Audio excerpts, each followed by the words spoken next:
آج کی بابرکت مقدس رات 27 شب کی رات ہے۔ اس رات کو فضیلت اسی وجہ سے حاصل ہے کہ اس رات کو نبی کریم صلی اللہ علیہ وآلہ وسلم معراج پر گئے، اور اس چیز کی دلیل قرآن مجید کے اندر موجود اللہ تعالیٰ خود دیتا ہے۔ اللہ تعالیٰ 15 سپارے سورۃ بنی اسرائیل کی پہلی آیت کے اندر ارشاد فرماتے ہیں، سبحان الذی اسری بعبدہ لیلا من المسجد الحرام الی المسجد الاقصی الذی بارکنا حولہ لنریہ من آیاتہ۔ پاک ہے وہ ذات جس نے راتوں رات اپنے بندے سے مراد نبی کریم صلی اللہ علیہ وآلہ وسلم کی ذات مسجد حرام سے مسجد اقصی کی طرف سیر کرائی اور ارد گرد کے ماحول کے اندر برکت رکھی تاکہ اللہ تعالیٰ اپنی نشانیاں دکھا سکے۔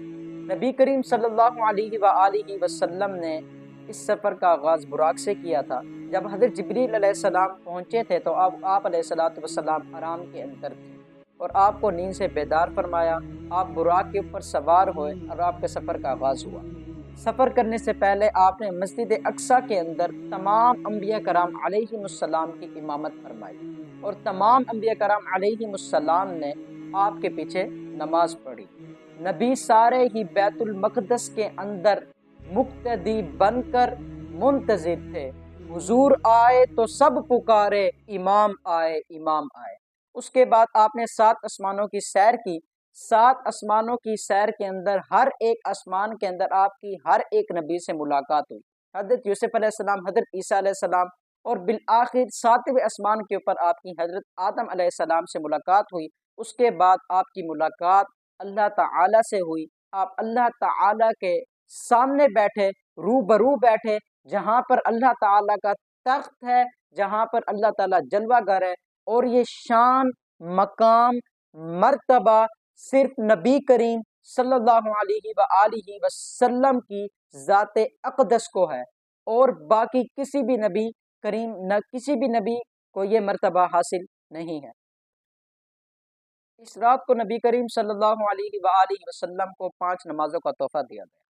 در حقیقت یہ 50 نمازیں تھیں۔ حضرت عیسیٰ علیہ السلام نے آپ کو بار بار اللہ کی بارگاہ میں بھیجا اور کہا آپ کی امت یہ 50 نمازیں نہیں پڑھے گی۔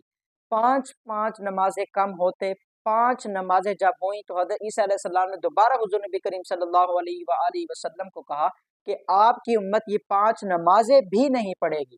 تو حضور علیہ السلام نے کہا اب میں اللہ کی بارگاہ کے اندر نہیں جاؤں گا، مجھے حیا آتی ہے۔ اس رات کے اندر اللہ تعالیٰ اور اس کے حبیب صلی اللہ علیہ وآلہ وسلم کے درمیان 40,000 اور دوسری روایت کے مطابق 50,000 باتیں ہوئیں جو کسی بندے کے علم کے اندر نہیں ہیں۔ اس میں سے ایک بات حضرت بی بی عائشہ روایت کرتی ہیں کہ حضور علیہ السلام نے شب معراج پر جانے سے پہلے مجھ سے وعدہ فرمایا تھا کہ میں ایک بات ضرور بتاؤں گا۔ بی بی پاک نے وعدہ کروایا تھا حضور علیہ السلام سے۔ وہ ایک بات یہ ہے، بی بی عائشہ روایت کرتی ہیں کہ جو 2 کے درمیان صلح کروائے گا، اگر وہ لڑے ہیں، رنجش ہے، ایک دوسرے کی تکلیف کے اندر ہیں، تو ان دونوں کے درمیان جو صلح کروائے گا وہ جنت کے اندر جائے گا، اور 2 کو جو جدا کرے گا، فتنہ برپا کرے گا، دونوں کے درمیان لڑائی پیدا کرے گا، تو وہ جہنم میں جائے گا۔ اور اس رات کی خاص بات یہ ہے کہ نبی کریم صلی اللہ علیہ وآلہ وسلم کو فضیلت دی گئی کہ تمام انبیاء کرام علیہ السلام سے آپ افضل ہیں۔ اس چیز کی دلیل قرآن مجید میں ہمیں ڈیفرنٹ جگہوں سے ملتی ہے۔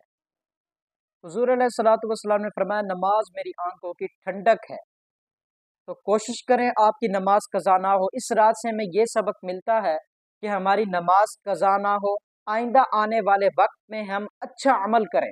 جو بندہ چاہتا ہے میں روحانیت کے اندر ترقی کروں، اللہ تعالیٰ کا قرب حاصل کروں، تو وہ بندہ نماز پڑھے۔ اس رات سے ہمیں خاص سبق یہی ملتا ہے۔ دعا ہے اللہ تعالیٰ آپ کو اور مجھے عمل کی دولت سے مالا مال فرمائے۔